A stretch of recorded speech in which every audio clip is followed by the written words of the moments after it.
रणवीर अलाहाबादियाच्या घरी पोलीस पथक सध्या दाखल झालाय। इंडियाज गॉट टॅलेंट मधील वादग्रस्त वक्तव्याप्रकरणी त्याची चौकशी केली जाईल। चौकशीसाठी मुंबई पोलिसांचं पथक हे रणवीरच्या घरी दाखल झालेलं आहे आणि त्याची चौकशी ही पोलिसांमार्फत केली जाणार आहे।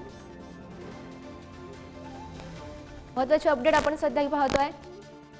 रणवीर अलाहाबादियाच्या घरी पोलीस पथक दाखल झालेलं आहे। त्याची चौकशी करण्यासाठी पोलीस पथक दाखल झालेलं आहे।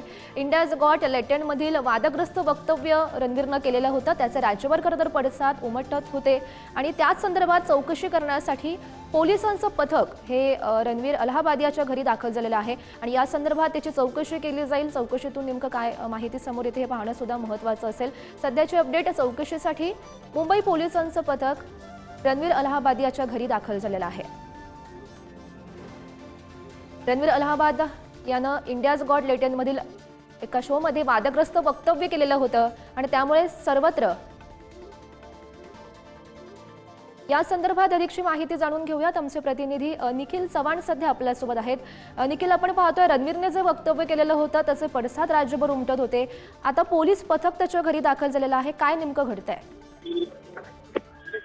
नक्की आपण पाहिलं, रणवीर अलाहाबादिया यांनी इंडियाज गॉट टॅलेंट या कार्यक्रमामध्ये आहे ते एक वक्तव्य केलेलं होतं आणि याच वक्तव्याला पाहता ह्या कार्यक्रमावरती आणि रणवीर याच्यावरती जी कारवाई आहे व्हावी या अनुषंगाने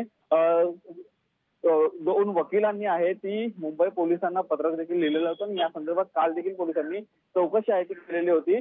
या संदर्भात रणवीरला समन्स देखील बजावण्यात आलेला होता आणि आता रणवीर आहे ते पोलीस रणवीरच्या घरी पोहोचलेले आहेत आणि या संपूर्णपणे जो वाक्य आहे जे त्यांनी वापरलेला जो या कार्यक्रमामधील जो प्रसंग होता त्याचा आढावा आहे ते घेणार आहेत आणि या प्रकरणी रणवीरची चौकशी आहे ती आता पोलीस करणार आहेत। नक्कीच निखिल, नेमकी चौकशीतून काय माहिती समोर येते हे पाहणं महत्त्वाचं असेल। धन्यवाद दिलेल्या सविस्तर माहितीसाठी।